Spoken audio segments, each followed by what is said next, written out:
Bueno, perfecto. Bueno, la vez pasada habíamos comenzado a trabajar en relación a la neurosis obsesiva. ¿Se acuerdan que estuvimos trabajando el material? Todos tienen, ¿no? El material mío sobre neurosis obsesiva. Levante la mano el que no lo tenga. Vos, Yolanda, no lo tenés. ¿Vos estás en el chat?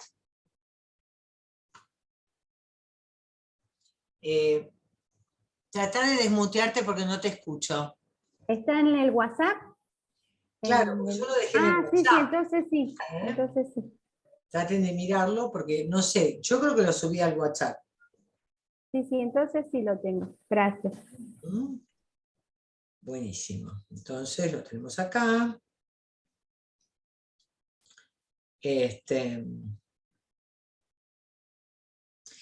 Acá pedían, repito, el mensaje de Guillermo, que preguntaba si alguien atiende parejas por la zona de San Isidro. Guillermo, ¿no? Sí, ayer. Yolanda, ahí estuve hablando con Yolanda y alguna derivación pude llegar a hacer. Ah, bueno, no, digo porque así se derivan. Porque yo atiendo, pero en Vicente López, ¿viste? Y la gente por ahí está buscando específicamente en Don Torcuato, bueno, así ya se pueden organizar entre ustedes. Yo lo leo porque vi que no sé si todos lo llegaron a leer, ¿entendés? Así que bueno. Bueno, perfecto. A ver, estoy buscando acá mi material, a ver si lo subí acá. Por ahí, a ver. Sí, el video de neurosis obsesiva de YouTube está en el grupo. No sé si mandé el material por acá. A ver si no se los mando. Material escrito yo no tengo, Marité, los videos sí. No. Entonces, esperan un segundito que voy a la computadora. A ver, vamos a tratar, porque hay un material de neurosis obsesiva.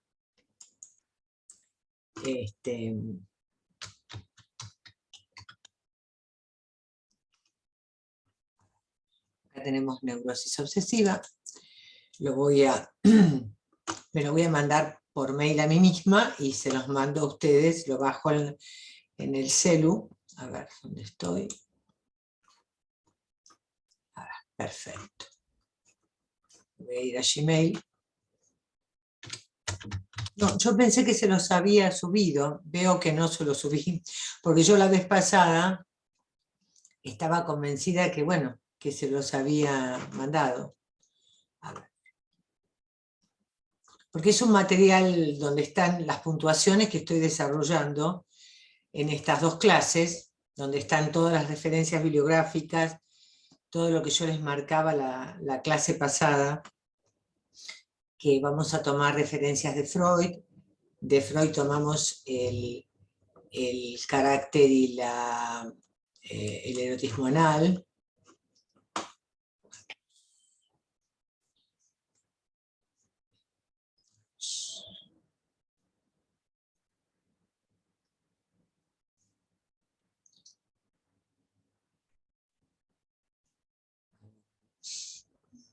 Estoy complicada para mandar esto porque me pide una verificación de identidad complicada. A ver.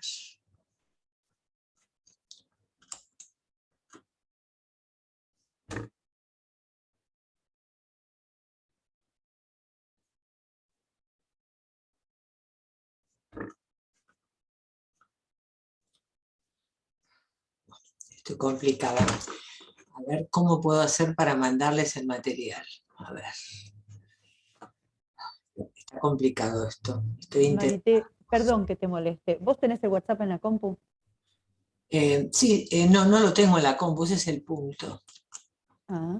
Este es el punto. Ahora los perdí, no los veo. A ver dónde estoy acá. Si no, por pedirle a alguien cercano tuyo que te meta el WhatsApp en la compu, es muy fácil compartir documentos. No, ya sé. Lo que pasa es que no lo tengo acá en el celular. Y entonces el tema es que tengo que hacer todo, porque bueno, ya le cambié la contraseña, el Gmail, está muy complicado el Google. Bueno, no, porque quería que lo vieran el material, porque es parte importante, vieron en el programa, está este material, pero bueno, el tema es que no lo puedo, a ver si lo puedo compartir como documento. Voy a interrumpir la grabación porque estoy grabando cosas que no tienen sentido. Voy a detener. Bueno, genial. Bueno, ¿lo vieron? ¿Lo encontraron todos ahora? ¿Lo ven? ¿En el celu? Sí, llegó. Genial. Bueno, entonces, esto lo habíamos empezado a ver la vez pasada. Este material arranca, digamos, con las referencias freudianas, ¿no es cierto?, de ubicar la cuestión de en Freud del carácter y el erotismo anal, por qué Freud articula estas dos cuestiones, el objeto anal y su articulación con el goce fálico, la ambivalencia, el deseo de retener, la oblatividad, el éxito y el fracaso de la defensa. Bueno, yo creo que esto lo desarrollamos bastante claro la vez pasada, en relación a que, bueno, Freud descubre, digamos, algo que tiene que ver con la articulación entre un síntoma y un goce que tiene que ver con el erotismo anal. Y cómo de alguna manera, sí, hay una cuestión donde la defensa contra ese goce resulta exitoso, no se va a producir un síntoma, sino que se va a producir la transformación de ese goce en un rasgo de carácter. Esto hace una cuestión clínica que tiene que ver con la dificultad del abordaje de las caracteropatías obsesivas, del carácter obsesivo. Mientras que nosotros, como analistas, lo que podemos abordar es este goce, digamos, este erotismo, que de algún modo genera un goce que termina siendo, en algún punto, objeto de una división subjetiva, es decir, la defensa, diríamos, que fracasa, y aparece entonces esta egodistonía con el síntoma, es decir, este rechazo por este goce, esta dificultad de saber hacer con este goce, que no pudo advenir rasgo de carácter y que quedó como síntoma, y que es lo que trae a lo obsesivo a la demanda. Esto es muy importante ubicarlo, porque hace a la cuestión de que hay que discriminar.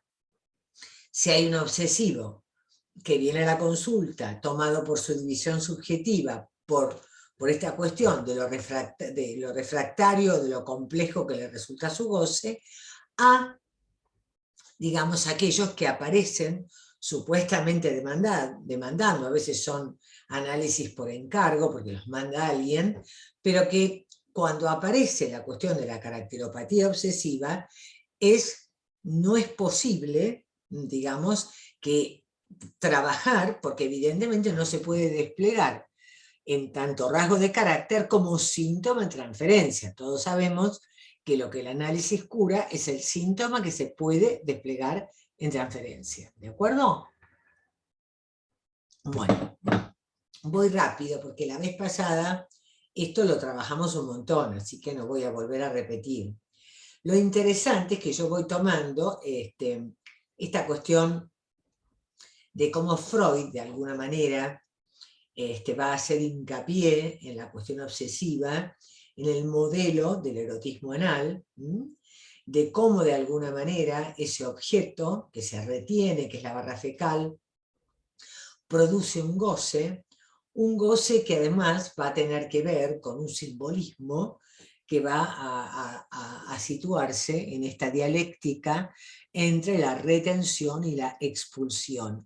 La expulsión, esto de entregar, ¿no es cierto?, esta parte que es propia del cuerpo a demanda del otro, es lo que va a producir, digamos, toda esta cuestión de la relación entre la analidad y la oblatividad, es decir, la generosidad del obsesivo tiene que ver con ese goce que se despierta en relación a toda esta construcción de este circuito pulsional, que hay que entender muy claramente que es un objeto que se construye en relación a la demanda del otro. Por eso esta cuestión de la fijación del obsesivo en la demanda del otro. ¿Por qué es así esto? Porque, de alguna manera, lo que va a aparecer es que el niño comienza a retener la materia fecal y se construye el bolo, digamos, las heces, la barra fecal, como dice Freud, porque la madre introduce la necesidad de poder retener para expulsar y, digamos, ceder este objeto en determinado lugar y escena. Ya no se puede hacer la caca encima, sino que es necesario producir un ritual que supone sentarse en un lugar, que es el inodoro, y poder allí, ¿no?, entregar este objeto por demanda del otro. Es decir, que es un objeto, justamente, es un goce muy articulado al simbolismo, a la palabra, al decir del otro, a la demanda del otro. Por eso el obsesivo queda muy fijado a la demanda del otro, ¿no?, a cumplir esto que el otro le pide. ¿Se entiende la fijación? Cómo está situada por la propia génesis del objeto, ¿no? Esto es muy importante y esto Lacan lo señala con total claridad, ¿no es cierto? Con mucha claridad, ¿no? Por ejemplo, claramente, ustedes pudieron ver que yo en mi página, en mi canal, tengo subida, digamos, las puntuaciones del hombre de las ratas. Es muy interesante situar esta cuestión de cómo a él le funciona el mandato paterno de serás un gran hombre o un criminal, ¿no? Esta cuestión de haber sido seducido muy tempranamente por las institutrices, lo cual él lo lee como una demanda de que él debe responder activamente, ¿no?, a esas demandas de seducción.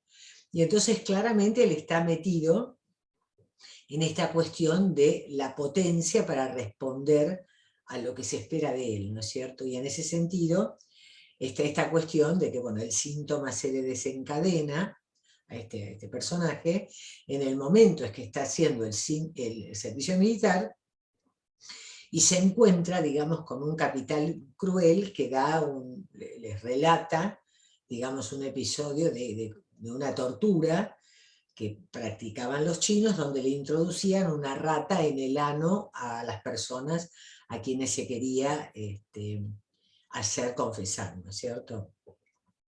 Entonces, bueno, a partir de esta cuestión se le despierta a él todo un síntoma que consiste en autoconvencerse de que le es necesario devolver una deuda del padre con un determinado oficial, que en ese momento a la sazón está en servicio, es un superior de él en ese momento, ¿no?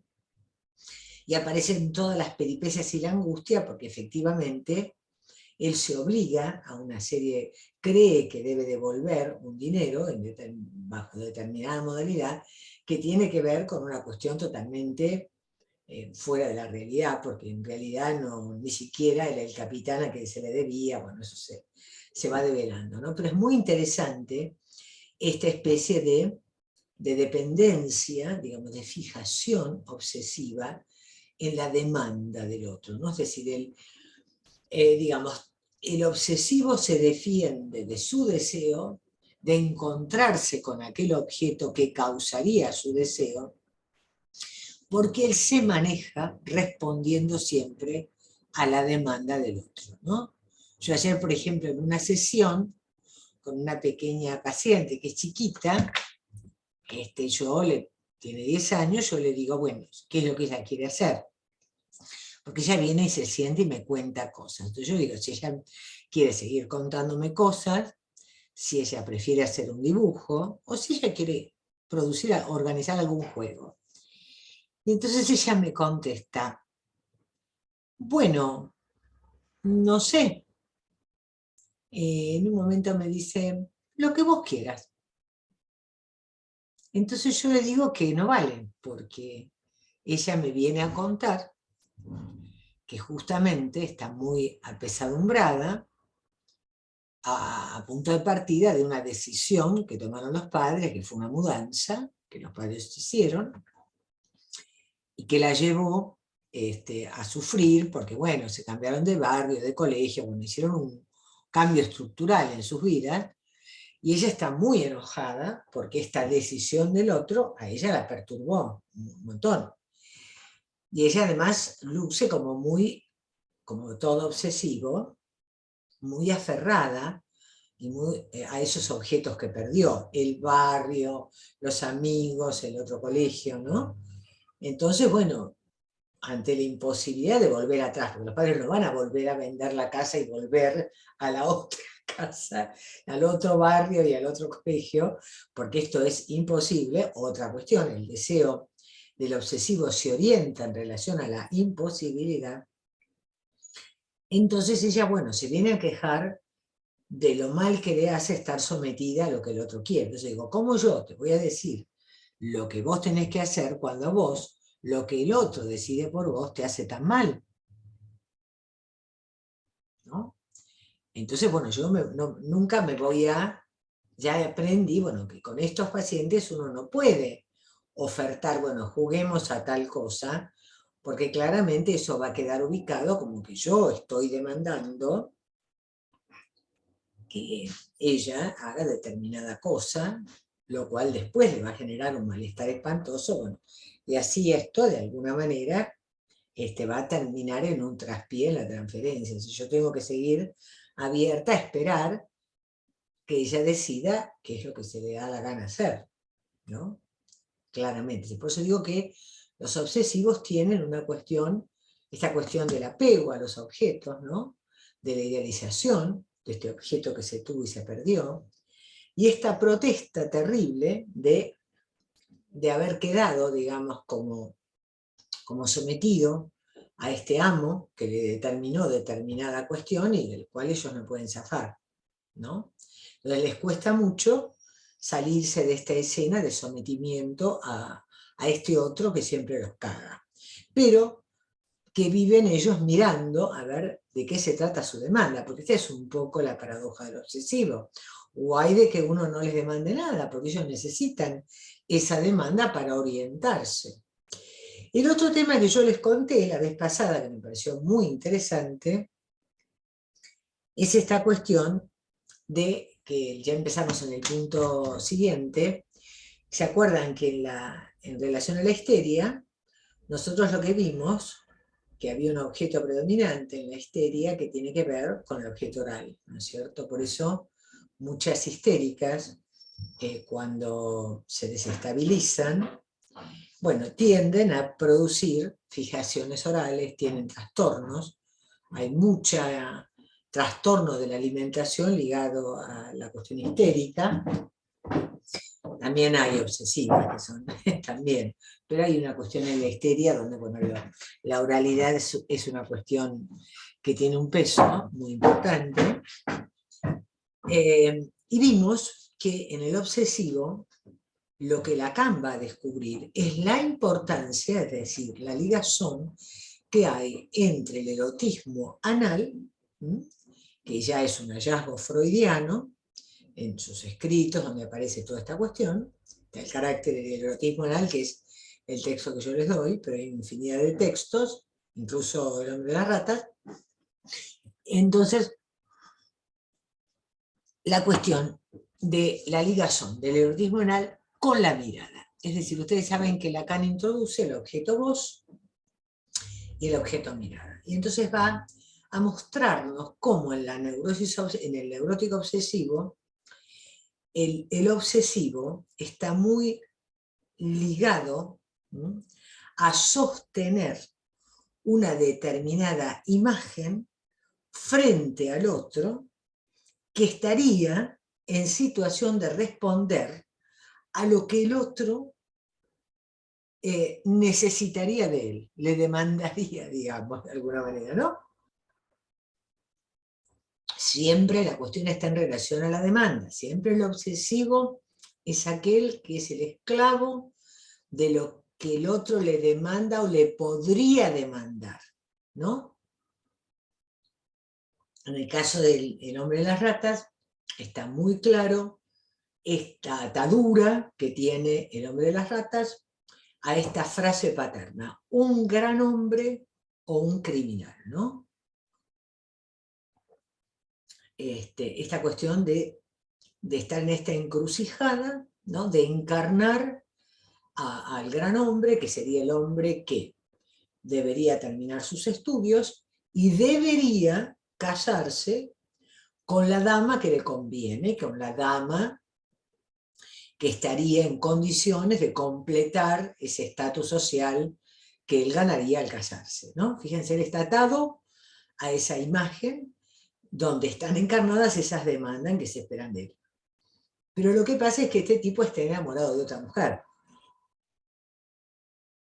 Y en este punto, bueno, aparece esta cuestión entre la mujer rica y la mujer pobre, y este tema de que él o sigue su deseo, lo que él lo causa, que es el amor por la mujer pobre, o él sigue la demanda del otro y mantiene esta imagen impoluta que el otro pretende que él represente para su mirada, que sería terminar sus estudios y casarse con la dama, con la novia que le correspondería, ¿no? A mí me parece muy importante esta cuestión, y Lacan trabaja la sujeción del obsesivo a la mirada en dos momentos de su enseñanza.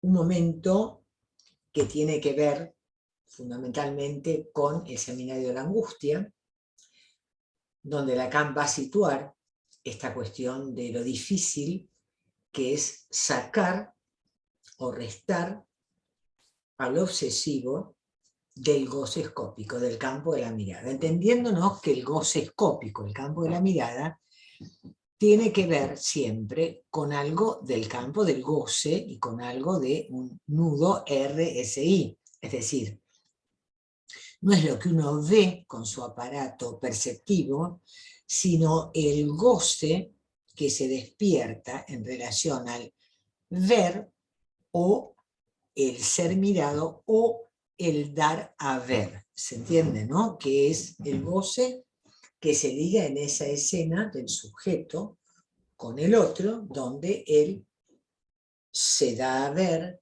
se muestra, se hace mirar, ¿no es cierto? Entonces Lacan acá, en el seminario de la angustia, en el final están todos los capítulos que ustedes tienen que mirar ahí, Lacan va a decir lo imposible, el círculo imposible de reducir a un punto. Esto es enigmático, ¿no? Porque así se llama, así lo nombra en la angustia. Lo que él ahí nos sitúa es que él va a ubicar, después cuando vaya a las figuras topológicas, nos va a mostrar que lo obsesivo estaría representado en ese neumático que es el toro, que sería sería la parte de adentro del neumático, ¿no? ¿Cómo se llama? Esta especie de, digamos, de cilindro pegado, que es, ¿no? La llanta, que sería la bicicleta, o la parte que correspondería al auto, y en esa especie de superficie, que es como sería un cilindro, que forma entonces una cubierta, en el interior de ese cilindro, el obsesivo todo el tiempo está enredado en este circuito entre demanda y deseo, todo el tiempo escapando a su deseo y todo el tiempo obsesionado por la demanda del otro. El obsesivo es, además, o las obsesivas son aquellos que están todo el tiempo, ¿no? Como totalmente tomados por la demanda del otro, lo que le pide el marido, lo que le pide el hijo, lo que le pide el jefe, lo que le piden las amigas, lo que le pide la sociedad, lo que les pide el mundo, lo que les pide los ideales, lo que ustedes quieran, ¿no? Y siempre, digamos, es muy complejo ubicar aquello que finalmente podría faltarles, ¿no? A ellos como propio. No, porque si no ellos funcionan tratando de responder a lo que les faltaría al otro, porque el otro, si les demandan, es porque les falta, entonces ellos tienen que donar eso. Por eso la volatilidad. Tienen que ser buenos empleados, buenas madres, madres perfectas, madres que combinan bien lo materno con lo laboral. Bueno, está todo es maravilloso, ¿no? Todo. Pero bueno, es un todo maravilloso que encubre que nunca aparece cuál sería su falta, ¿no? Y cómo podrían de alguna manera encontrar una manera de salir de esta especie de sometimiento al otro, ¿no? Porque el obsesivo está sometido a la demanda del otro, ¿no? Pero su vida se orienta en relación al campo del otro, ¿no? Con construir un gran otro, un gran trasero que termine cagándolos, ¿no? Es una buena metáfora del obsesivo, ¿no? Toda una vida empeñada en construir un gran trasero que los termine cagando, ¿no? Esta sería un poco la deriva pulsional y la manera en que se organiza el circuito pulsional en el obsesivo, ¿no? Entonces, por eso Lacan en esta frase, en la página 348 de la angustia, por eso, digamos, Lacan ubica, ¿no? esta cuestión tan compleja que hay en el obsesivo, donde él plantea, ¿no? A ver si lo encuentro, la frase estaba recién acá. A ver, acá. A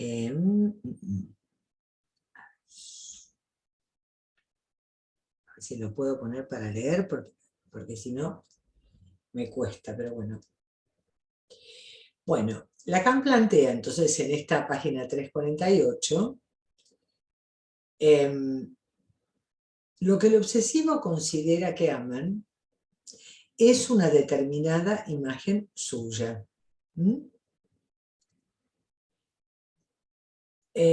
Imagen que se le da al otro, ¿entienden? Que hay una oblatividad, hay un ofertar, un dar a ver, eso que el otro quisiera ver en ellos, ¿se entiende? Que está orientado por la demanda del otro. Se da hasta el punto que se imagina, fíjense esta frase, que el otro ya no sabría de qué agarrarse si esta imagen faltara. El mantenimiento de esta distancia, de esta imagen de él, es lo más difícil de reducir en el análisis. Es decir, como que el obsesivo está allí totalmente pendiente de la imagen que están llamados a sostener necesariamente ante el otro. No se pueden, como diría la gente, relajar. Uno le dice, bueno, pero relájate. Total, en el examen todos son alumnos, ya los profesores saben que los alumnos se equivocan, que bueno, te van a ayudar con las preguntas. No, ellos tienen que entrar a esa situación teniendo que representar esta imagen, ¿no? De alumno sabiondo que el otro estaría esperando encontrar ahí, ¿no? Guay de faltarle a esa imagen, ¿no? Queda así articulada la oblatividad con lo escópico, esta donación de esta imagen que se impone en dar y ofrecer a la mirada del otro, ¿no? Es decir, esto es realmente muy importante, ¿no? Realmente muy, pero muy importante.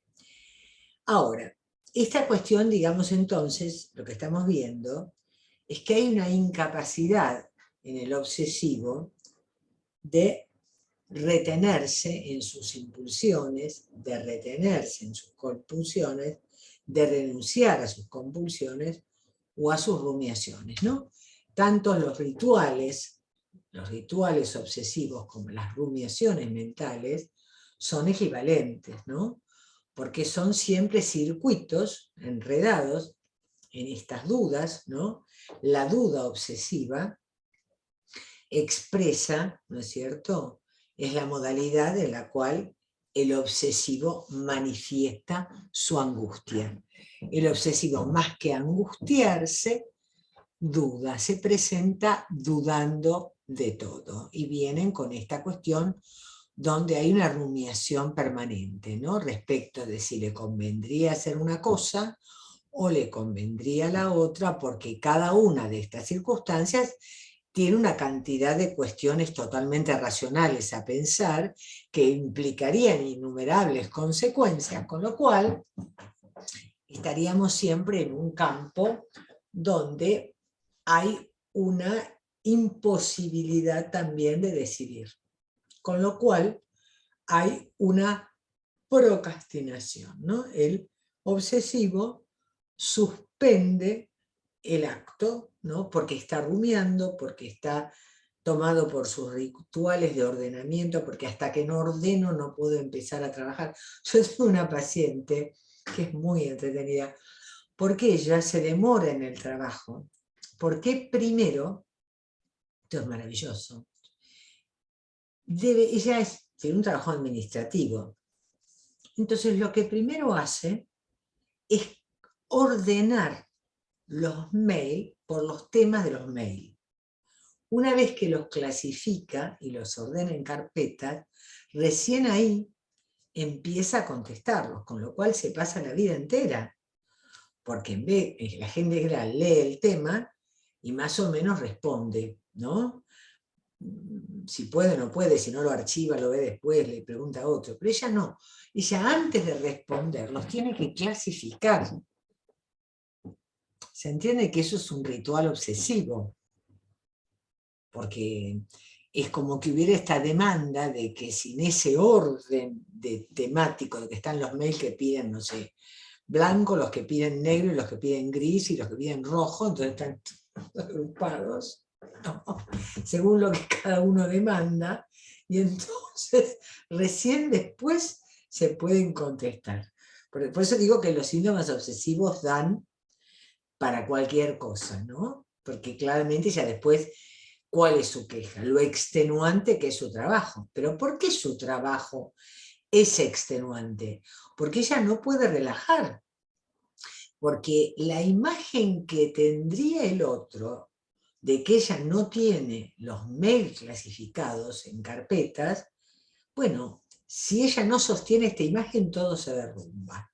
Con lo cual, lo que también ocurre es que ella va postergando, ¿no? Postergando las contestaciones, porque mientras clasifica, tampoco responde, ¿se entiende? Y se va atrasando, con lo cual también se encuentra con la procrastinación, que le quedaron un montón de pendientes de un día para el otro, ¿no? Entonces, muy interesante para que vean el funcionamiento del circuito, ¿no?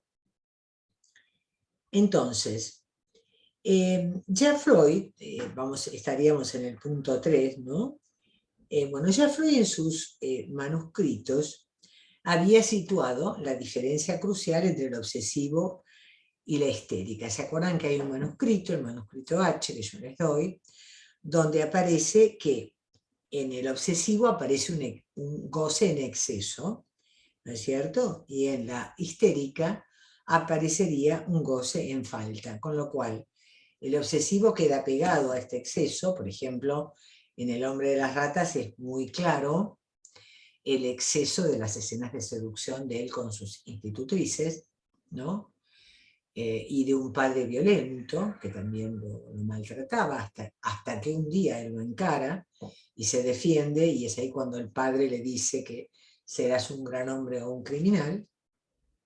Y entonces la histérica, en cambio, se queja por la insatisfacción, ¿no? Por lo que se le retació. Es decir, la histérica se maneja más en una lógica que sitúa la falta, el agujero, eso que no se recibe. En principio, la histérica lo ubica como frustración, es que el otro no me quiere dar, pero ya a partir de esa forma, ese formato de la falta, que es la frustración, nosotros vamos avanzando hacia la construcción, desde el no me quiere dar al no hay, ¿no? Que el no hay sería ese formato de la lógica de la privación, no hay en lo real, que puede llevar a ubicar la necesariedad de la castración. Es decir, que finalmente siempre hay algo que va a faltar. Esto sería la castración, ¿no? Es decir, esta cuestión de entender que no puede haberlo, sino que siempre habrá algo en falta, ¿no? Por ejemplo, esta idea, ayer veíamos en el grupo nuestro de investigación, esta idea de a veces el corte de sesión, cómo tiene que ver con poder dejar abierta una cuestión y no pretender todo el tiempo cerrarla o completar esto que faltaría en la comprensión, ¿no? Como si el paciente se quejara de algo que no tiene, que no entiende, que no puede, y uno buscara todo el tiempo la manera de completar eso, ¿no? Bueno, ¿qué faltaría para que esto se lograra? No se trata de eso, se trata de ubicar de eso que queda como insuficiente, porque en realidad toda neurosis se formula y se anuda en relación a la falta. Esto es muy importante. Por eso la estructura son 3 redondeles de cuerda agujereados. En la medida en que son agujereados es que pueden trenzarse o pueden anudarse, ¿no? Es decir, que siempre la neurosis trabaja en relación a la lógica falo-castración. Esto es muy importante cuando uno hace un diagnóstico clínico, porque si aparece la dimensión de la falta y efectivamente todo el discurso está regido por la lógica falo-castración, es decir, está la cuestión del falo, está la significación del falo, están los ideales fálicos en el sentido de lo bueno, lo deseable, lo aspirable, el ideal, ¿no? Aquello que es bueno. Sabemos que lo bueno está en relación a lo placiente, ¿no? Así se va organizando el mismo sujeto, la misma subjetividad. Yo yo me afirmo en lo placiente y expulso lo displaciente, ¿no? Entonces, el heredero del principio del placer es la significación fálica, ¿no? Pero tiene que estar esta significación fálica, pero organizada alrededor de menos phi, es decir, del falo en tanto que faltante. Es decir, el falo aparecería, este valor fálico de las cosas que me faltan, actuarían como zanahoria del burro, es decir, uno se orienta en relación a aquello valioso que le falta. Porque bueno, cuando no aparece esta cuestión de la falta en función, como diría Miller, creo, ¿no? Es decir, esta cuestión de que el neurótico logra poner la falta en función, y cómo la pone en el síntoma que se articula a su respuesta fantasmática, y en su respuesta fantasmática todo neurótico va a priorizar determinados goces, ¿no? Es decir, siempre va a haber una modalidad gozante propia de cada sujeto que va a estar en relación a la elección de la neurosis. Toda elección de una neurosis es también una manera de ir como definiendo una modalidad de goce, ¿no? Que se arma en esta ficción que yo sostengo con el otro, es decir, en mi relación y en mi lazo con los otros, los pequeños otros, que son mi partener sexual o mi semejante, o lo que tiene que ver con la filiación, lo fraterno, lo paterno, lo materno, está siempre articulada a una modalidad de goce. Esto es muy importante, ¿no? Por eso siempre el último Lacan es un Lacan que enfatiza esta especie digamos, de equivalencia entre las 3 redondeles de cuerda, ¿no? Si no es que lo simbólico predomina sobre lo imaginario, sino que en el mismo acto, lo simbólico, lo real y lo imaginario, el campo de la palabra, el campo de todo lo que tiene que ver con la consistencia, que es lo imaginario, ¿no? Que no es solamente lo escópico, lo imaginario también es lo que consiste, lo que da cuerpo, ¿no?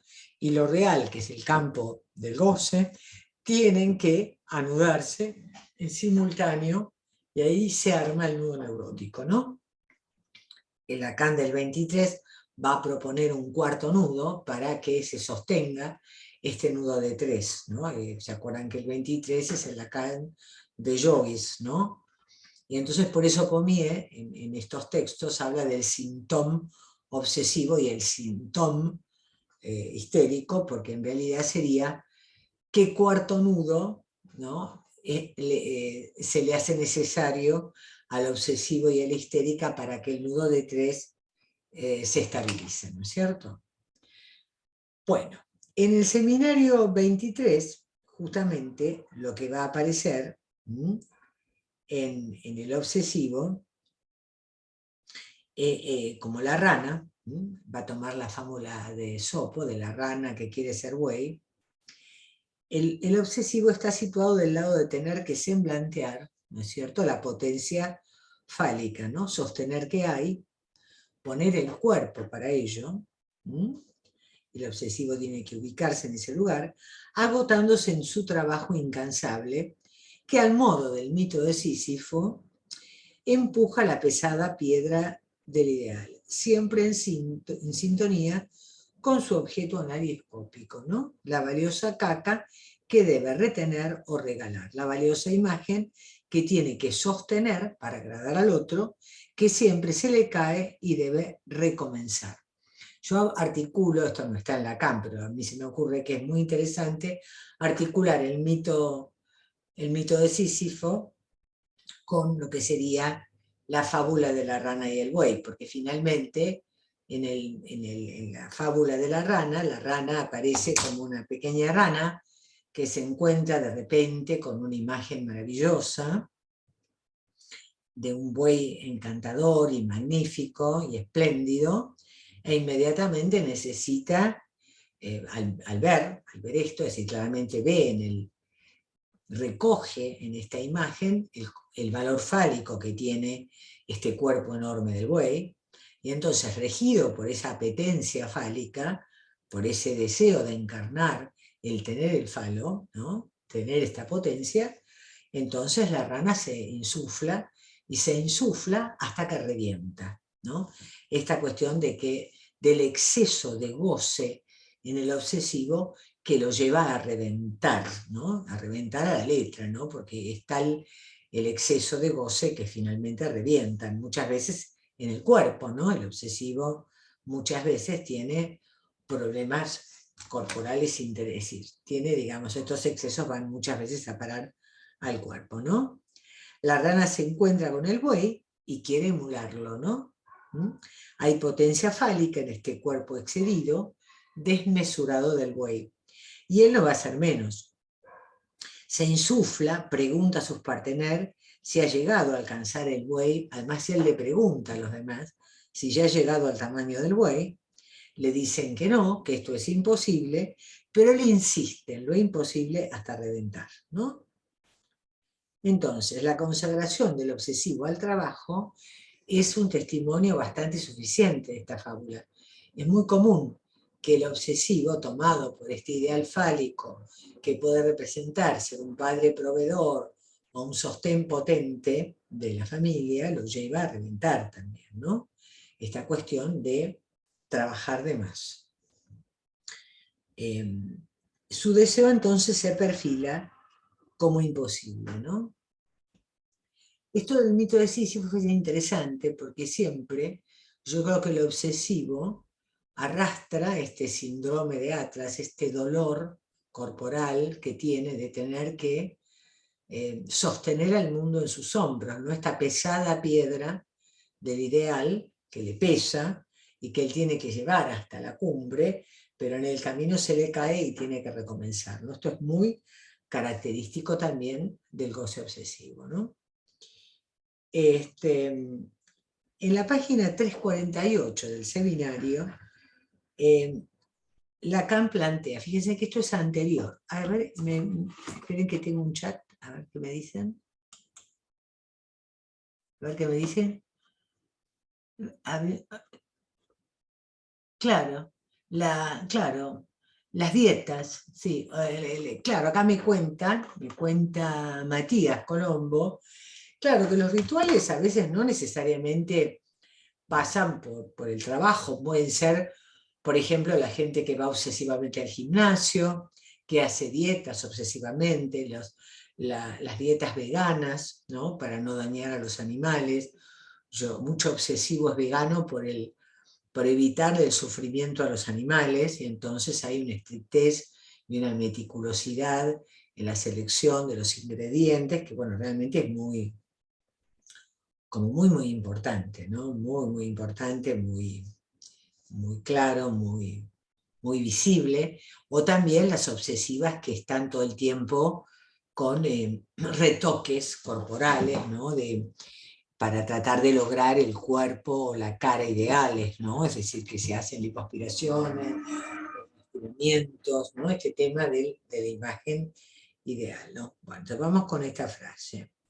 Entonces, su deseo, dice Lacan, se sostiene recorriendo el círculo en círculo, ¿no? Recorriendo en círculo, esto que veíamos de la espiral del interior del toro, todas las posibilidades que determinan lo imposible en el nivel fálico y genital. Es decir, como que la rumiación siempre termina llegando a un punto de imposibilidad. En cada cosa que él se plantea siempre va a estar, sí, esto podría ser de esta manera, pero no, es imposible. Cuando digo que el obsesivo sostiene su deseo como imposible, quiero decir que sostiene su deseo en el plano de la imposibilidad del deseo. Si aquí se impone la imagen del agujero, es porque el círculo del deseo del obsesivo es uno de esos círculos que no pueden reducirse a un punto, debido a su lugar topológico en el toro. Es decir, que siempre es un errar infinito en estas espirales de la demanda, siempre adentro del neumático del toro, ¿se entiende, no? No pueden cortar con eso y pasar a otra cosa, ¿no es cierto? Porque circula por las espirales de la demanda en el interior del toro. De allí las maniobras del analista como el amo del buen corte, que esto es lo que Lacan nos enseña en Problemas Cruciales, ¿no? Como que, bueno, el arte sería cómo uno podría cortar esa especie de espiral de la demanda para ubicar un basta, ¿no? Para que él mismo ubicara bueno, basta, ¿no? Basta, ¿no? De poder contener y perder este goce, ¿no? Este goce de la queja por la imposibilidad de los logros, ¿no? De esta rana que de manera imposible, ¿no? De modo imposible quisiera, digamos, plantear el cuerpo del buey, ¿no? Bueno, entonces, Lacan en el 23, cuando introduce la rana y el buey, plantea que el individuo se presenta como cuerpo y que la forma no revela más que la bolsa, la burbuja que se infla. Dirá que el obsesivo, como la rana, se insufla hasta reventar. ¿De qué se insufla? De ideales, de goce fálico, de la impostura de retener más y más goce fálico. ¿Para qué? Para regalarle a la mirada del otro esa imagen sublime del buey, encarnadura excelsa de la potencia fálica, ¿no? Es decir, que en la obsesión vamos a tener un exceso de goce fálico. Por eso es tan importante, en el último Lacan, esta idea de cuando leemos los matemas de la sexuación en el 20, pensar que hay que correr al sujeto de su insistencia en los goces fálicos, en estos ideales a lograr, en estos éxitos a conseguir, en estas, qué sé yo, laureles a obtener, para que pueda circular hacia el otro costado, que sería este goce más allá de lo fálico, ¿no? Lo que sería esta idea de ubicar los beneficios, ¿no?, del goce femenino que supondría un saber hacer con lo que no hay, un gozar con eso, y no meramente con un goce que solamente pueda referirse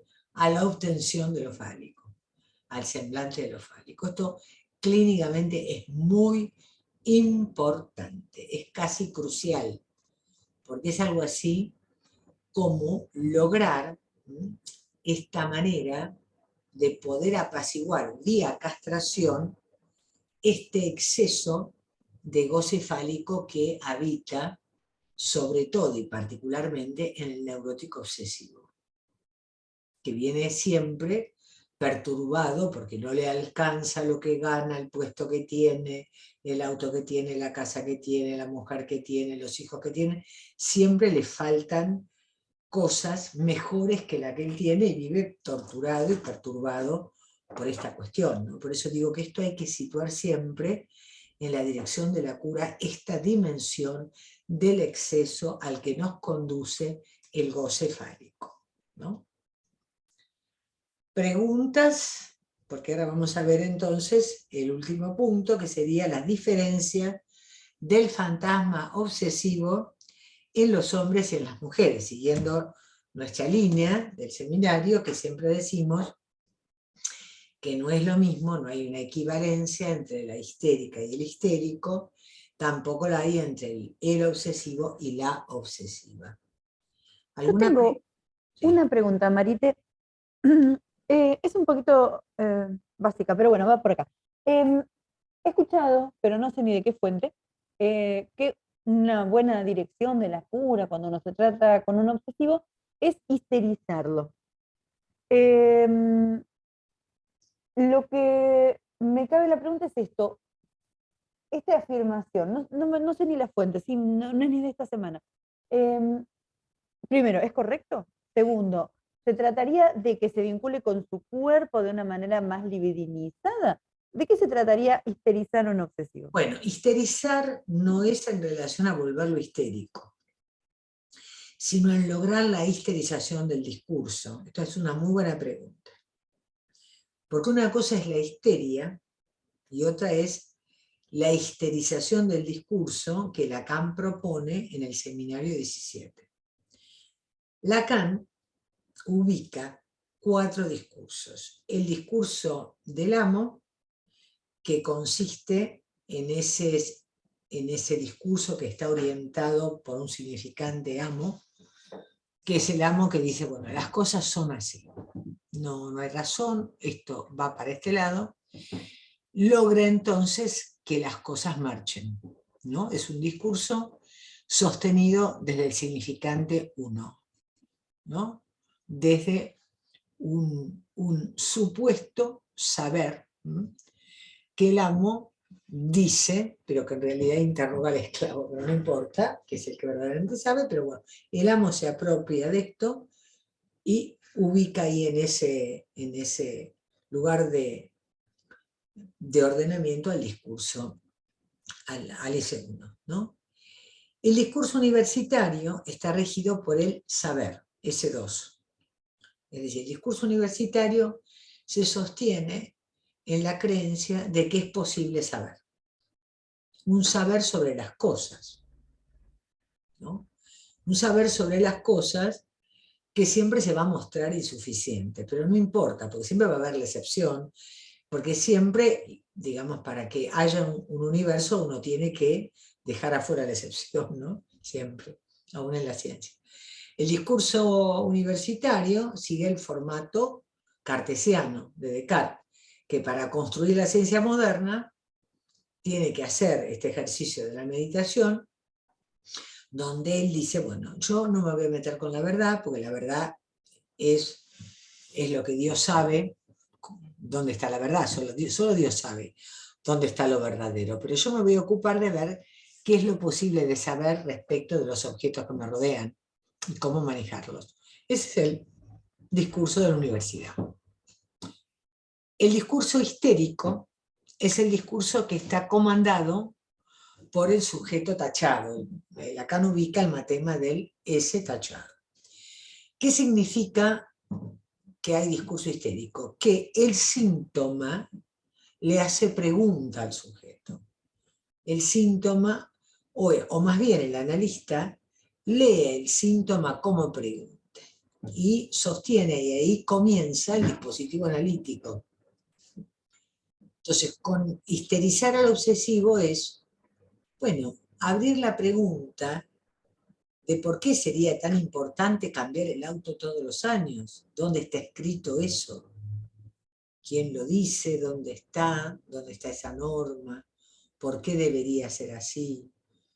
¿No? ¿O por qué él debería mandar a los hijos, no sé, a comprar la ropa de tal marca y no en tal otra? ¿No? Esta cosa de ubicar este tema de lo dividido que él está respecto de la demanda del otro y lo que él por ahí le gustaría hacer, ¿no? Esta cuestión, ¿no? de ubicar ubicar la pregunta que contiene el síntoma, que es, además, ¿qué tendré que ver yo en esto de lo que me quejo? ¿No? Que es un poco lo que va orientando.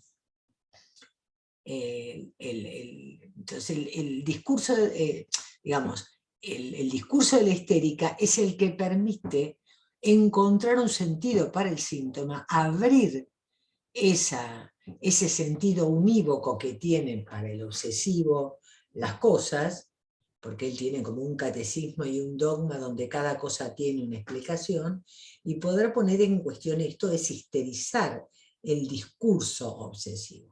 No es que uno convierte al obsesivo en un histérico, sino que uno histeriza el discurso en el sentido lacaniano de los 4 discursos.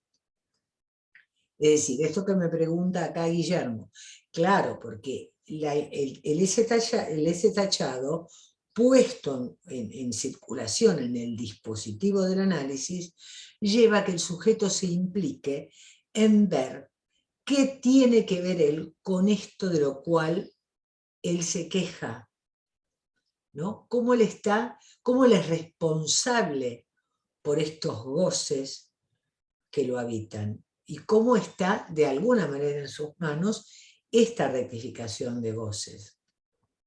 Que no es un problema del otro, es un problema de él, porque creer que los problemas vienen del otro es lo que Lacan llama la locura, ¿no? Eso es loco, porque en realidad en el discurso analítico lo importante es ver cómo cada uno es responsable por los goces que lo habitan, ¿no?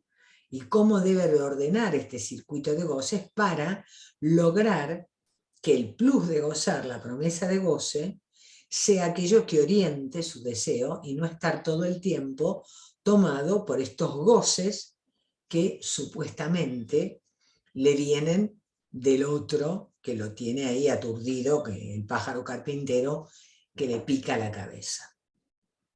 Y finalmente, el 4 discurso es el discurso del analista, que es el que yo acabo de plantearles, que es cuando el objeto A, como plus de gozar, comanda la experiencia, ¿no? Y es posible encontrar cierta verdad en el decir del analizante y en encontrar justamente lo más propio de estos goces que le son necesarios al sujeto para su existencia, pero que ya no están cifrados en responder por lo que el otro le demanda, sino en lograr una orientación diferente en relación a su propio deseo, ¿no? Pero esto es muy interesante, porque este tema, en los escritos, Lacan lo primero que nos enseña es que el sujeto, el neurótico, siempre viene a quejarse del otro. La histérica, ¿de qué se quejaba? De que, no sé, el papá, el tío y el abuelo la sedujeron, o el vecino de enfrente. Pero nunca hubo la pregunta, y entonces todo el mundo sigue, digamos, seduciéndola o la buscan para determinadas cuestiones, y ella no interroga cómo ella es activa en la búsqueda de esa demanda del otro, ¿no? Ahí está la responsabilidad del sujeto. Lo que pasa es que la responsabilidad del sujeto no es algo que uno le pueda preguntar a nadie en las primeras entrevistas, ¿no? Sino que es una... Me ha tocado en las supervisiones de hospital que en la primera entrevista le decían a alguno, bueno, y usted se queja tanto, y usted cree que no tiene nada que... ¿Y usted qué tiene que ver con esto que le pasa? Bueno, la verdad que no da para el primer encuentro, porque esto es una construcción en transferencia. Yo digo esto, lo digo porque, bueno, ustedes ya están en un posgrado, no están en la facultad, pero muchas veces uno se encuentra con que, bueno, estas cuestiones son procesos discursivos. Primero hay que seguir al sujeto a ver qué le dice su amo interior que haga, a ver a qué amo se dirige. Después hacerse plantear la posibilidad de que, bueno, vengo a saber lo que me pasa. Uno también le pone el cuerpo a eso, discurso universitario, para comprender la autoayuda. Bueno, uno se va restando, pero le tiene que dar lugar a que el otro diga, sí, no, porque yo vengo acá porque veo que la gente que se analiza ya sabe lo que le pasa, porque el papá y la mamá, bueno, entonces uno también tiene que poner un poco el cuerpo para que el otro se explaye, hasta que finalmente aparece la cuestión de la esquizia del síntoma. Y bueno, a mí, ¿por qué me pasa lo que me pasa? Porque tengo que quedarme sin dormir cada vez que tengo que dar un examen. Y uno avanza ahí hasta finalmente llegar con el tiempo, y con buena suerte, a pesquisar algo de este plus de gozar, ¿no? De esta promesa de goce, que realmente está encarnada en lo estructural del fantasma para cada quien, ¿no? Porque el fantasma no consiste en realidad, Lacan hablaba, bueno, es la pregunta por qué me quiere el otro, pero en realidad el fantasma es la respuesta, es decir, es, bueno, yo gozo con determinadas cuestiones, ¿no? Con mi cuerpo que me ligan al otro, y esto es lo que a mí me resulta indispensable, es al revés la cosa, ¿no? Digo, para entender que Lacan, bueno, dice una cosa en la angustia, pero después cuando llega de un otro al otro, habiendo pasado la lógica del fantasma, él empieza a decir otras cosas, ¿no? Porque el último Lacan nos empieza a situar el campo de la inexistencia del otro. El otro es necesario en un tiempo primordial para constituirnos, porque si no tuviéramos un otro ahí, como somos una especie prematura, no sobreviviríamos. Eso es natural y tiene que ver con la constitución de un sujeto. Pero una vez que nos constituimos, subjetivamente ya, el otro, ese otro con el cual dialogamos con el síntoma, es un otro que está dentro de nuestra cabeza. Es nuestro otro, no hay un otro real ahí. No existe ese otro, es un otro que nosotros construimos fantasmáticamente. ¿No? Creemos que estas cosas que fantasmáticas, estas cosas que nos habitan, son para el otro. En realidad no son para nosotros, no para el otro, ¿no? Hay la inexistencia del otro, ¿se entiende? Del gran otro. Sin embargo, el gran otro inexiste, pero a nosotros nos es necesario ligarnos con los otros como pequeños otros, como semejantes, como partener sexual, como hijos, como padres, como hermanos, como amigos, porque somos hablantes y al ser hablantes nos volvemos gregarios, porque al ser hablantes y al quedar nuestro cuerpo tomado por el lenguaje, necesitamos de que el otro nos corrobore nuestra existencia, es decir, necesitamos hablarle a alguien, ¿no?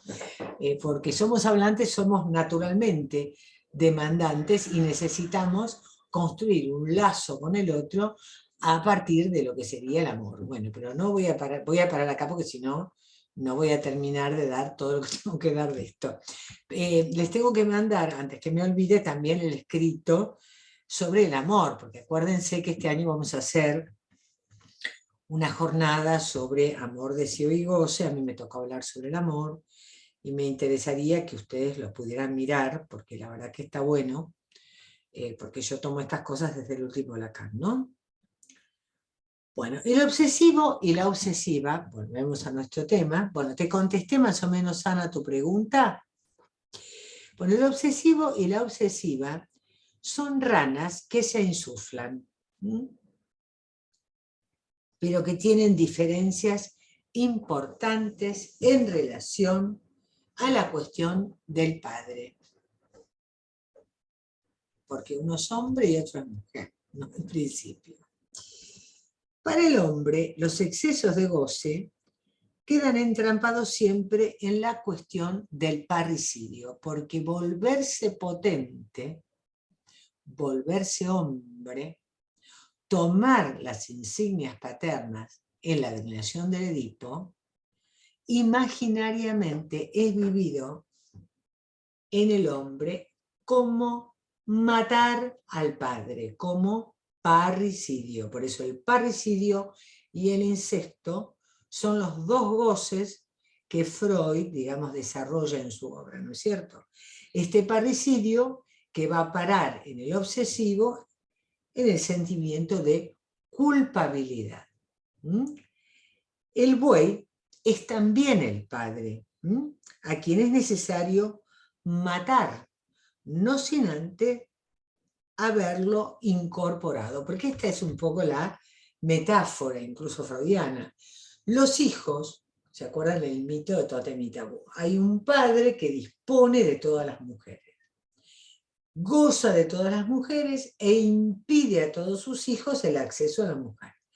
Los hijos lo matan, pero una vez que lo matan, se lo comen, porque necesitan incorporar de este padre potente el suficiente goce fálico para cada uno, para potentizarse cada uno frente a la mujer que cada uno elija. Pese que hay esta regulación de que ninguno puede quedarse con todas las mujeres, pero sí todos necesitan incorporar esa potencia fálica del padre. ¿Se entiende? Esta lectura que Lacan nos va a proponer de Totem y Tabú, ¿no? Entonces, el buey es el padre a quien es necesario matar, no sin antes haberlo incorporado, identificatoriamente de él las insignias que podrán hacerlo hombre y fundamentalmente padre. Es decir, el obsesivo aprende de su propio padre a semblantear su posición masculina, a hacerse padre, a hacerse hombre y a hacerse padre. No por casualidad aquellas posiciones sexuales refractarias, a mí me ha tocado en la clínica, por ejemplo, este género donde no se es ni hombre ni mujer, sino que se milita una situación neutra, ¿no? Como que no se puede dar cuenta de ninguna diferencia, ¿no? Sino que se queda por fuera de toda diferencia. A mí me ha tocado un paciente con un desprecio absoluto por su padre, ¿no? El padre es un imbécil, el padre nunca supo lo que él quería, el padre es un idiota, el padre lo llevaba a jugar al fútbol cuando él no quería porque se ensuciaba. Entonces, el padre no le puede, del padre él no puede obtener nada, porque el padre es un imbécil, ¿no? Sin embargo, hay un núcleo, ¿no? Donde por un lado es un idiota, pero tampoco es alguien que él soporte mirar, con lo cual además del desprecio hay algo del temor, ¿no? Yo pienso justamente, ¿no? Esta cuestión de no poder tomar, sostenerse del amor del padre, hace muy difícil poder ubicar alguna dimensión de potencia, ¿no? Y por otro lado, es la sensación que yo tenía de este muchachito, es como que él era tenía una cosa muy obsesiva, de mucha generosidad y mucha disposición a los otros, pero yo lo que sentía es que en el fondo él no quería a nadie, ¿no? Porque el amor de transferencia era algo así como algo muy políticamente correcto, donde había una cosa de mucho respeto por mí, de que él me respetaba y me trataba muy bien, pero cualquier día iba a hablar él conmigo de las cosas que a él lo movilizaban. No creo que ni conmigo ni con nadie, por otro lado, ¿no? Por eso digo, esta cuestión tan tramposa como analistas de no escuchar más allá del género que cada uno dice que tiene, cuáles son las coordenadas identificatorias, las inhibiciones, porque yo creo en este caso, esta imposibilidad de poder tomar nada del amor del padre y tomar algo, poder comerse algo del padre, como la gorda primitiva, digamos, le impide, por un lado, no puede amar a nadie, por otro lado, no puede erotizar, ni gozar, ni con el pene, ni con el cuerpo. Es decir, hay una visión para el erotismo y el goce sexual, porque de hecho es alguien que en esta neutralidad el que habita, no quiere saber nada con nadie, ni con hombres ni con mujeres. Este es el otro costado que nadie cuenta, ¿no? Que estas posiciones de género sirven para meterse adentro del búnker autoerótica de cada cual con la pantalla, o para hacer una pertenencia imaginaria a través de la computadora con los grupos trans, pero nada más que para eso. Sí, Ana. Vos estás haciendo mucho énfasis en este papá que ocupaba una silla alrededor de la mesa. ¿No hay una formación simbólica que se separe de ese señor? ¿En este caso? ¿Cómo? Un papá, una persona, un papá persona, y no un papá como una función que tenga un valor simbólico que exceda al señor. Es una función simbólica, claramente la madre misma sería la encargada de transmitir una terceridad. ¿No? El padre más que nada es una terceridad, porque la madre podría haber sido lesbiana, no importa, pero haber un tercero, no sé, alguien a quien ella ame, más allá del hijo, y alguien que también la ayuda a regular, de que ella no es todo para el hijo no es todo para ella. ¿Se entiende? Puede ser un ideal, puede ser un tipo, una mina, ¿no? Lo que les parezca a ustedes, no es el señor de bigote, sino una función, pero es una función de terceridad que viene a ubicar, ¿no? Más allá de la madre, un no todo con la madre, una prohibición del incesto con la madre, una discriminación, una diferencia, para encontrar un camino, pero donde el sujeto, como dice Freud, al sujeto le es necesario amar y trabajar, chicos. Esto yo no lo digo, yo lo decía Freud, ¿no? Es decir, el amor, el lazo amoroso con el otro, que pueden ser un marido, una comunidad, una religión, el grupo del barrio, los sobrinos, el amor es el amor, es general. No es solo el amor de pareja, no es tener novio, por llamarlo de una manera, ¿no? Sino hacer lazo con el otro, ¿no? Poder establecer esta cuestión con el otro, porque uno es gregario, solo no se puede, es con los otros. Esto también lo marca el psicoanálisis, ¿no? La patología, fíjense el pibe que agarró a los tiros, primero a la abuela, mató, le pegó un tiro en la cara a la abuela, imagínense, matar a la abuela, y después fue y mató 10 chicos y 2 maestras en un colegio. ¿Se entiende ahí que ahí no está efectuada esta cuestión de la incorporación de lo que Freud llama la primera identificación, que él llama de amor al padre? La primera identificación para Freud es el amor al padre.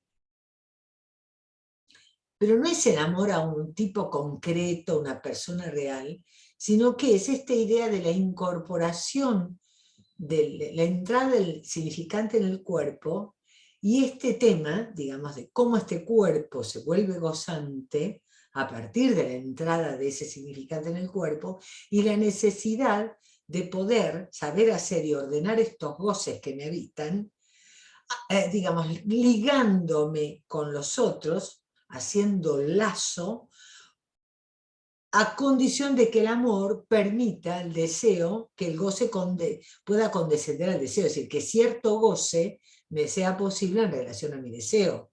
Pero el amor es el que permite el lazo con el semejante. Por eso, cuando aparecen estos casos, ¿no?, de estos pibes así, de estos seriales, es porque efectivamente hay una perturbación donde no hay, hay una cuestión donde no hay la posibilidad del amor. Pero no solamente en los asesinos seriales que van matando gente, sino también en muchas de estas cuestiones genéricas, estos nuevos formatos, ¿no?, y estas diferentes, donde vemos, no en todo, yo no digo que, pero digo que hay que leer en cada caso, porque este es el otro problema. Nosotros no podemos hacer una teoría de los géneros. Nosotros tenemos que escuchar en el caso por caso y en la singularidad de cada caso, cómo se articula ahí el amor, el deseo y el goce. Y cómo predomina la defensa, cómo hay de la inhibición, del síntoma y de la angustia en cada una de las presentaciones que nos toca escuchar. ¿Entiende, no? Pero bueno, esta cuestión del padre me parece que es importante, que insisto, el padre, por supuesto que hay una encarnadura, porque hay alguien que representa esa función normalmente en la familia, pero puede estar muerto, puede no haberlo. Sin embargo, puede haber una terceridad. Es decir, alguien que marque, ¿no?, esta falta en función, de que no todo, no hay una completud entre esta madre y este hijo. No son dos que hacen uno, no hay incesto. Está prohibido el incesto entre esos dos. ¿Se entiende a dónde voy? Porque claramente en este paciente que me tocaba ver, había un apego loquísimo, él hablaba en plural, él hablaba de, porque vamos, él y su mamá, hablaba como si fueran una pareja.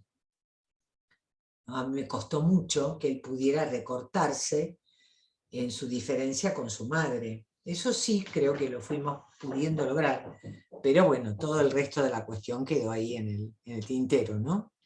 Bueno, seguimos con esto. El buey es también el padre, a quien es necesario matar. Bueno, el tema es, bueno, poder, no sin haberse servido de él, identificatoriamente, ¿no? El padre es ambivalentemente amado, idealizado y rechazado, todo a la vez. Hay una ambivalencia, ¿no? Porque siempre el amor es, como dice Lacan, odio, amoramiento, contiene siempre la posibilidad del odio. El padre, entonces, es ambivalentemente amado. El destino masculino está pensado como poder trasponer la inhibición que supone el ir más allá del padre, que siempre bordea la cuestión mítica de su asesinato, de ese lugar de goce excepcional que funda la serie de todos quienes están regidos por la primacía fálica, ¿no? Que eso es el costado izquierdo de los matemas de la sexuación. Es decir, aquellos que están regidos por el goce fálico, que pueden ser tanto hombres como mujeres, porque no es que el goce fálico es masculino, solo que en los hombres puede llegar a prevalecer más el goce fálico, pero no es que el goce fálico es de los hombres y el femenino es de las mujeres, sino que hay un goce fálico que está en relación a la búsqueda de reconocer el valor del falo como medida de valor, sería, ¿no?, por un lado, y la posibilidad de un goce que puede ir más allá de este goce fálico, no sin valerse de él, digamos, no sin estar de alguna manera referido a él. Entonces, el hacerse padre supone la posibilidad de poder hacer con una mujer síntoma. Esto también lo trae Lacan en el 21, ¿no? Porque un verdadero padre, para que alguien haga de padre, ¿no?, puede ser un hombre o también una mujer en una pareja de mujeres, es alguien que soporta este lugar de castración que le impone su partener sexual, ¿no? Está castrado por el amor a una mujer. Y solo desde la castración es posible que alguien, algún humano, alguna persona, pueda transmitir la ley. Siempre la ley se transmite desde la castración. Siempre. Esto es muy importante. Porque el padre de Scheber, que imponía la ley por fuera de la castración, porque él tenía un saber absoluto sobre cómo criar a los hijos, ¿a qué dio lugar? A un psicótico, a un paranoico. ¿Se entiende esto? ¿Mm? El padre entonces es aquel que de alguna manera está castrado por el lazo amoroso que supone la relación a otro sexo. Ahí se transmite la posibilidad de donar una falta. El padre lo que dona es una falta en función. Este será entonces el padre que nombra, el padre real, dividido y siempre en falta respecto de lo que una mujer desea. Esto es muy importante. Para la mujer, esto digamos en el costado masculino, ¿no? Para la mujer, la condición del amor del padre sería como en la histeria un operador necesario. La mujer necesita anudar su nudo de 3 con el cuarto nudo, que va a ser siempre el amor al padre y el amor del padre, las dos cosas, ¿no? Al padre y del padre, ¿no? La histérica se siente, o la obsesiva necesitan sentirse amadas y amar. Por eso es amor del padre y amor al padre, ¿no? Para soportar lo real de este goce a la deriva que tiende a la infinitización. Es decir, el goce femenino tiene una dificultad que es la amenaza de su desregulación, porque a veces puede irse, ¿no?, a una deriva infinita, que sería la locura, ¿no?, que tiene que ver con este exceso de la demanda de amor en muchas mujeres, que es enloquecedora, ¿no? Por ejemplo, el caso, digamos, de la mujer que termina matando a sus hijos en la tragedia griega, Medea, ¿no?, termina matando a sus hijos porque ella pierde el amor de su marido. Entonces, esa pérdida del amor, porque para la mujer el equivalente de la castración, como nos enseña Freud, es la pérdida del amor. Entonces, la pérdida del amor la enloquece hasta tal punto que asesina a sus hijos para dejar en falta al marido, ¿no?, para pagar por esta injuria narcisista de haberla dejado de amar a ella. Eso es la infinitización de este goce, digamos, ¿no?, femenino, de esta demanda absoluta de amor, infinita, ¿no?, sin ninguna regulación. Entonces acá no ha operado claramente el síntoma del amor al padre, porque si no, ella, cuando aparece el amor al padre, ella jamás, una madre, jamás mataría a sus hijos. Al contrario, la madre actúa como en el personaje del rey Salomón, que se presentan dos mujeres reclamando un hijo, ¿no?, el mismo hijo. Entonces Salomón les dice: bueno, voy a partir al chico por la mitad y le voy a dar la mitad a cada una. Entonces una dice que sí, que está de acuerdo, y la otra dice que no, que ella prefiere que se lo dé a la otra, pero que el chico viva. Y entonces el rey Salomón dice: no, esa es la madre, la que no acepta que lo corten por la mitad. Es decir, ahí ha operado en la madre este cuarto nudo del amor al padre, ¿no?, porque evidentemente ama a su hijo más allá de su posesión. ¿Se entiende, no? Entonces,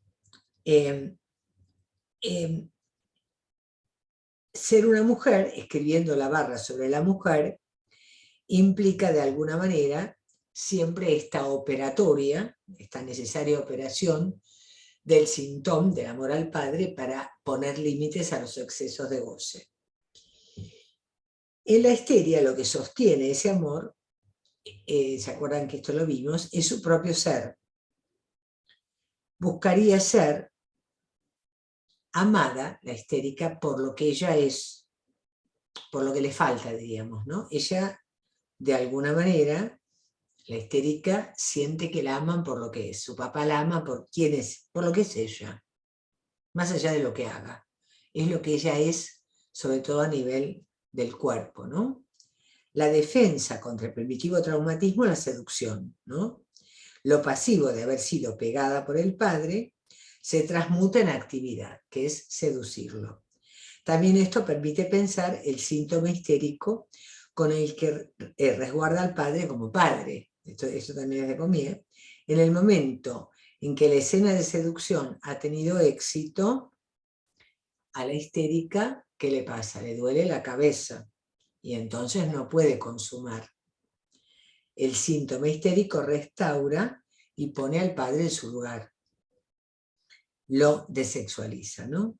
Por eso muchas histéricas que seducen a un hombre que no es el padre, se encuentran repitiendo inconscientemente la seducción al padre y por eso después les duele la cabeza y lo dejan al otro con las ganas porque en realidad se les mezcla el partener con el padre, ahí se les arma rollo y no logran, y ahí lo tienen que desexualizar, ¿no? Pero bueno, esto es un problema de análisis, a diferenciar el padre del partener, ¿no?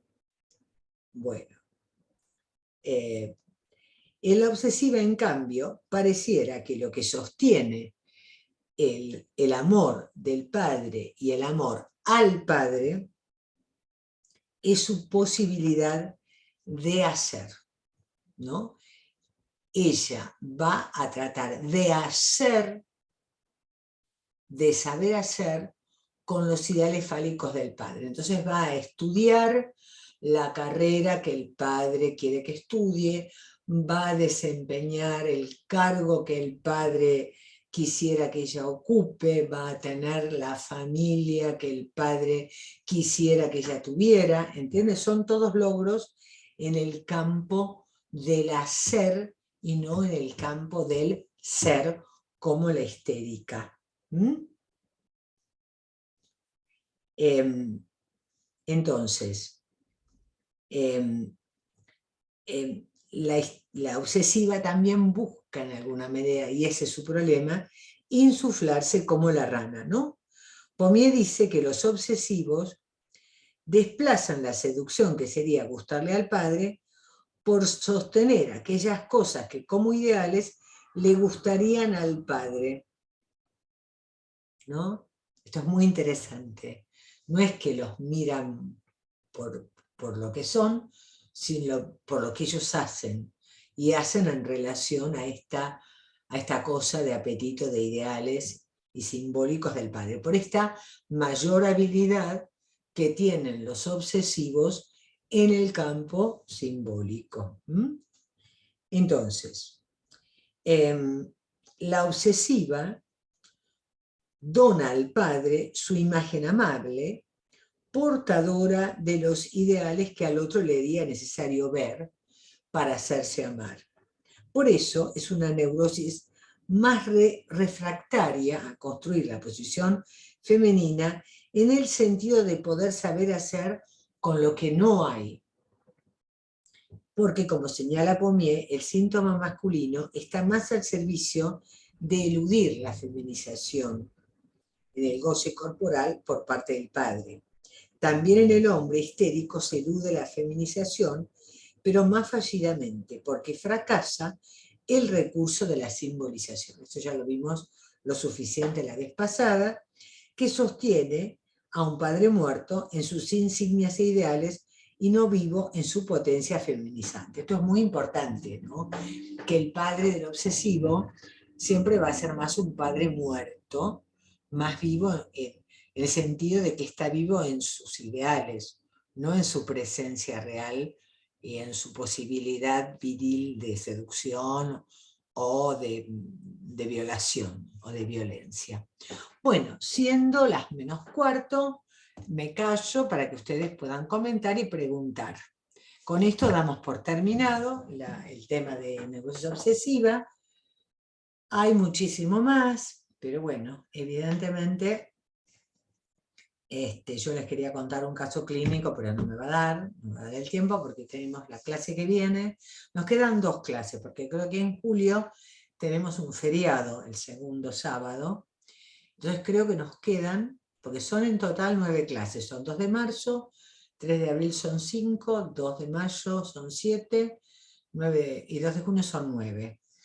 Y vamos a trabajar, en la primera clase vamos a ver fobias. Y en la segunda vamos a trabajar sobre dudas e integración final del seminario. Quiero dejar una clase para eso. Pero bueno, ¿tienen algún comentario, pregunta, material, duda?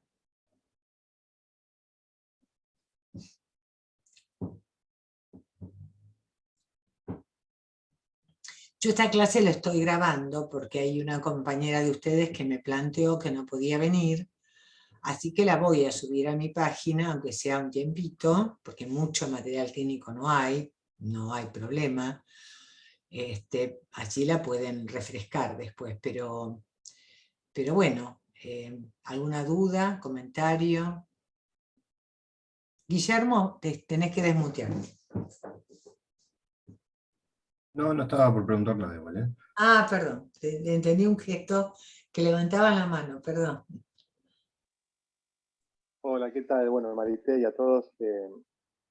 La verdad que a mí la parte, digamos, como teórica me parece, fascinante estas últimas clases de histeria femenina, masculina, neurosis, pero se me abren como muchos interrogantes en cuanto a, digamos, a lo que es la clínica, bueno, la dirección de la cura, digo, qué hacer una vez que por ahí comenzamos, ¿no?, a poder identificar en el discurso del paciente, bueno, algo de, ¿no?, digo, un discurso como más histérico, Claro. más opresivo. Yo hoy comenzamos, por eso porque justamente la cuestión pasa por la histerización del discurso siempre, en el sentido de ir como abriendo, ¿no?, esta dimensión enigmática del síntoma, ¿no? En el obsesivo, porque es como siempre tener en cuenta el restablecimiento de la falta en función, ¿no? Es decir, que la castración, ver, digamos, el funcionamiento pacificante de lo que Lacan llama en el acto analítico la operación verdad-castración, ¿no? Es decir, tratar de ir llevando al analizante a esta cuestión respecto en el obsesivo de esta encerrona de la búsqueda de lo imposible en la cual él está inmerso, ¿no? Porque él todo el tiempo quiere o cambiar al otro o lograr que el jefe sea más amable, que le pida menos, no sabe cómo decirle que no. Entonces, bueno, y justamente la dirección de la cura es llevar al sujeto de esta especie de locura, de estar todo el tiempo refiriéndose discursivamente a este otro y estos goces que él ofrenda al otro en su respuesta a su demanda, de qué manera, ¿no es cierto?, él está implicado en esa construcción de ese otro, al cual no le puede decir que no, y cómo, de alguna manera, depende de él la rectificación de estos goces. No puede pretender que el otro cambie, sino que es como él cambia su posición en relación al otro, tratando de ver qué hace él con la demanda del otro. Si se sigue sometiendo infinitamente a esa demanda, o puede empezar a situar más allá de lo que le pide el otro, qué es lo que a él le hace falta, ¿no? Lo que pasa es que es en el caso por caso. son muy complejos, ¿no? Porque los pacientes obsesivos son pacientes de larga data, son gente que viene mucho tiempo, es gente muy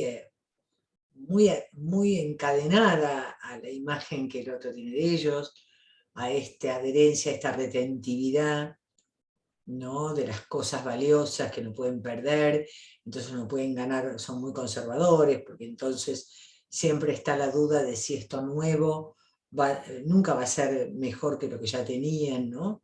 Entonces hay un tema ahí de poder siempre abrir esa significación unívoca que tienen para el obsesivo los ideales y las cosas, porque él tiene, para él todo lo real es racional, es muy hegeliano, ¿no? Tiene una explicación para cada cosa, y el tema es cómo uno va haciendo obstáculo a esa racionalidad y ubicando la falta, ¿no? De que no todo es como él piensa, las cosas no necesariamente son así, no necesariamente porque él sea más obediente, él va a lograr más cosas. Es una cuestión, digamos, de ir situando esta cuestión de lo que no hay y de lo benéfico que es que no haya. Porque eso es lo que más al neurótico le cuesta ver. Sacar partido de lo que no hay. Discúlpame, Marité. Mm. Se me viene algo, digamos, una situación de consultorio con respecto a esto que hablábamos de los obsesivos. No sé si está en la línea, pero bueno, está bueno plantearlo acá, a ver si lo leo de esta forma.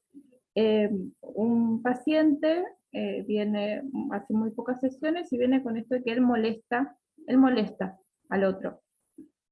Y esta semana sigue con esta cuestión de molesta al otro, y dice, por ejemplo, me trae un ejemplo, dice, yo empiezo a trabajar, es un hombre muy activo, yo empiezo a trabajar en mi casa, trabaja con maquinarias y eso, a partir de las 10 de la mañana. Yo quisiera a las 6 porque trabajo más tiempo, dice, pero voy a molestar a los vecinos, me dice. Entonces yo en ese momento le pregunto, ¿y en algún momento algún vecino te hizo referencia a que molestaban tus ruidos? No, me dice. Ah, le dije yo, ¿viste? Y como una especie de pensar es histerizar un poco el discurso. Sería como en esta línea, ¿no? Claro, porque ¿qué lo hace a él suponer que él está molestando? Claro. Cuando nadie le dijo nada. Exacto, a mí se me vino esto a la cabeza, ¿no? Con esto que hablamos de histerizar el discurso, ¿no? Claro. Y digamos, en ese momento mi intervención fue, bueno, a ver, Es que también ¿el vecino te dijo algo? Además, lo primero es lo primero. Cuando alguien viene y le dice algo, no, porque yo molesto a los demás. Hay que empezar del principio. ¿Y eso qué quiere decir? ¿Qué quiere decir molestar a los demás? ¿En qué? ¿De qué manera? ¿Cómo? ¿Qué es la molestia? Es decir, porque justamente ellos le llaman capsulan además el tema, ¿no? Claro, él tiene que ser silencioso para no molestar. Pero claramente ese significante molestia, vaya a saber a dónde va a ir a parar. ¿No? Sí, claramente. Bueno, por eso digo, son entrevistas iniciales, entonces bueno, estamos viendo cómo despliega. Claro, por eso qué interesante esto, que ustedes tomen esta cuestión de abrir la pregunta. ¿Por qué él cree que molesta a los demás? ¿Qué quiere decir molestar a los demás? ¿En qué consiste la molestia? A él, ¿qué le molesta del otro? ¿No? Es decir, ¿por qué esa es un poco la cuestión? A partir de lo que el otro dice. Siempre, como dice Alan, lo que se dice es lo que se dice. No es que uno tiene que poner ningún significante brillante, no. Él dice que él molesta. Entonces él se cuida de no molestar. ¿Qué imagen impoluta de alguien no molesto él tiene que construir, esta rana que él tiene que construir? ¿Qué buey plácido, amable y maravilloso tiene que armar para la mirada del otro? Y vos le decís, bueno, ¿y quién le dijo nada? ¿Quién te pide eso? ¿Y por qué eso? ¿Para qué eso? ¿Cuándo pasó eso? ¿Pasa desde siempre? ¿Qué te pidieron? ¿No? ¿Qué crees que te pide el otro? Porque, bueno, siempre es esta cuestión, digamos, de poder abrir una pregunta. Siempre interpretar es hacer vacilar un sentido. En este caso, él tiene el sentido de que si él, no sé, usa la herramienta media hora a las 6:30, va a molestar. Él es molesto, él tiene ese sentido. Hay que abrir ese sentido, hacerlo vacilar. ¿No? En ese momento, no lo pienso ahora, ¿no? Pero A mí me estuviste gustaría muy bien, porque preguntarle. vos le dijiste, pero dígame, esto de que usted molesta sobre, digamos, ¿alguien le dijo algo? ¿No? Porque ahí es hacerlo vacilar. Entonces, la creencia de que molesta, por ahí usted cree que molesta. Una cosa es creer que uno molesta y otra es molestar. Cuando uno molesta, el otro en general lo dice. Porque bueno, ¿no? Es natural, en la social hay que convivir, macanudo. Pero por eso digo, ¿no? Por eso también hay que ubicar en la dirección de la cura la diferencia entre el campo de la creencia y el campo de la ficción. Porque el campo de las creencias responden al ideal a hacer consistir ante la mirada del otro, ¿no? Yo creo que tengo que ser tal cosa, tal otra, tal. Y lo ficcional es efectivamente cómo me manejo yo. Es decir, ¿qué goce me es necesario a mí para sostener la relación con el otro? Por ahí él goza trabajando, y es lo que más le gusta hacer en la vida, y se priva de eso porque cree que si no molesta, en fin, no sé, no conozco el caso, pero digo, ¿de qué manera él puede discriminar lo que es, dónde está parado él y dónde cree él que está parado? Que siempre son diferentes, ¿no? Bueno, no sé si ayudó un poquito María, ¿no? María Aguilera. Sí, claramente. Sí, Bueno, es muy, bueno, yo les pido que vayan Gracias. ubicando fragmentos como para pensar, porque por ahí tienen ganas de hacer algún escrito, porque la verdad que sería, a mí me interesa que ustedes este seminario los pueda ayudar en la clínica, no me interesa simplemente aumentar el saber de Lacan y lo que dijo Lacan o dejó de decir Lacan, sino que ustedes mismos puedan avanzar en estas cuestiones, ¿no? Que por ahí pasa la cosa, no tanto por aumentar un saber, sino por lograr esto, ¿no? De poder armar algo más que los pueda ayudar en sostener la práctica clínica, ¿no? Bueno, dejamos acá y nos vemos entonces, no el sábado que viene, sino el otro. Bueno, un cariño para Muchas todos. gracias. Hasta luego. Muchas gracias. Bye, bye. Chao, hasta la próxima. Chao, gracias. Chao, gracias. Chao. Chao, gracias.